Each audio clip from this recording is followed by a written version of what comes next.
राज्यात बीड परळी जसं प्रसिद्ध झालंय तसं सांगली जिल्हा सुद्धा आता विटाच्या माध्यमातून प्रसिद्ध होत आहे। विट्यामध्ये सर्रास अवैध धंदे सुरू आहेत आणि या संदर्भात प्रसाद पिसाळ या निर्भीड पत्रकाराने बातमी लावल्यानंतर त्याच्या ऑफिसमध्ये घुसून काल रात्री हल्लेखोरांनी जीवघेणा हल्ला केलेला आहे। त्या संदर्भात आम्ही आज सांगली जिल्ह्यातील सर्व पत्रकार बांधव, जिल्हाधिकारी आणि जिल्हा पोलीस प्रमुख यांच्याकडे निवेदनाद्वारे आता मागणी केलेली आहे की या हल्लेखोरांच्यावर कठोरातली कठोर कारवाई करून त्यांना जबर अशी शिक्षा करावी, जेणेकरून पुन्हा पत्रकारांच्यावर हल्ले होणार नाहीत।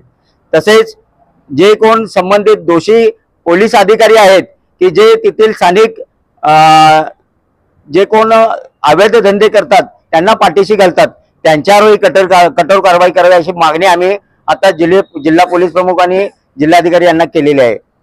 या सर्व गंभीर घटनेची दखल घेऊन सांगली जिल्ह्यातील आणि राज्यातील पत्रकार उद्या विट्यामध्ये सकाळी 11 वाजता दाखल होत आहेत आणि विट्यामध्ये या सर्व घटनेचा निषेध करण्यासाठी विट्यातील छत्रपती शिवाजी महाराज यांच्या पुतळ्यापासून विटा शहर पोलीस ठाण्यापर्यंत भव्य असा मोर्चा काढण्यात येणार आहे। विटा शहरातील आणि सांगली जिल्ह्यातील सर्व नागरिकांना मी याद्वारे विनंती करतो की आपणही पत्रकारांच्यावर जे हल्ले होत आहेत यांना विरोध करण्यासाठी आपण या मोर्चात उद्या सकाळी 11 वाजता सहभागी व्हावं। धन्यवाद। पिसाळ यांच्यावर त्यांच्या जिओ मराठीच्या कार्यालयात घुसून खुनी हल्ला झाल्याच्या घटनेच्या निषेधार्थ आज जिल्ह्यातील सर्व पत्रकार संघटनांनी एकत्र येऊन या प्रकरणी गंभीर गुन्हे दाखल करण्यासाठी जिल्हा पोलीस प्रमुख आणि जिल्हाधिकारी साहेबांची भेट घेतली। अप्पर जिल्हा पोलीस प्रमुख मॅडम यांनी पत्रकारांचे जी व्यथा आहे आणि तक्रारी आहेत त्या ऐकून घेतल्या। त्याचबरोबरीने जिल्हाधिकाऱ्यांना सुद्धा या घटनेचे गांभीर्य आम्ही समजावून सांगितलेलं आहे। आज त्यांचा पहिलाच दिवस होता, मात्र त्यांच्यासमोर जिल्ह्यातील हे वास्तव येणं आवश्यक होतं, त्यामुळे सर्वच पत्रकारांनी विट्यातील गंभीर परिस्थिती त्यांच्या कानावर घालण्याचे काम केलेलं आहे।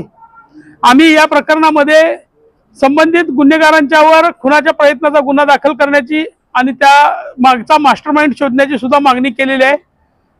या गुन्हेगारांना स्थानबद्धतेची कारवाई किंवा मोकासारखी झोपडपट्टी दादासारखी कारवाई करावी अशी एक मागणी आपण त्यामध्ये केलेली आहे।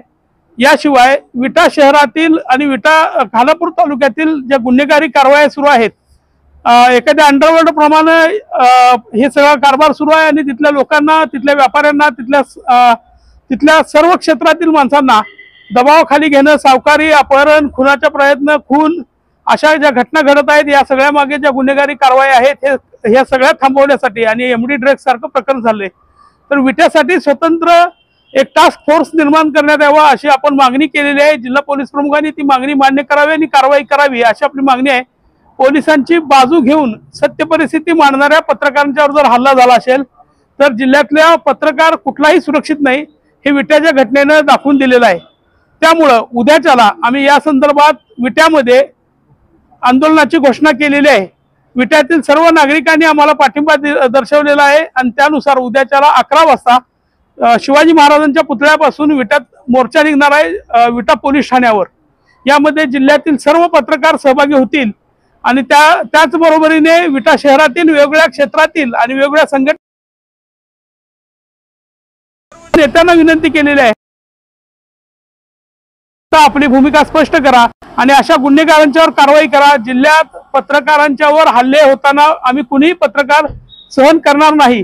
आमच्या संघटना वेगळ्या असल्या तरी पत्रकार म्हणून आम्ही एक आहोत आणि अशा प्रकरणांमध्ये पत्रकार म्हणून जी काही भूमिका घ्यावी लागेल ते आम्ही घेत राहणार आहोत आणि त्या पद्धतीनं या जिल्ह्यामध्ये इथून पुढे पत्रकारांच्यावर कुठलाही हल्ला होऊ नये आणि कुठलीही गंभीर घटना घडू नये यासाठी काळजीपूर्वक या सर्व संघटना, सर्व पत्रकार आम्ही एकत्र येऊन या विरोधात आवाज उठवू असं आम्ही आज ठरवलेलं आहे।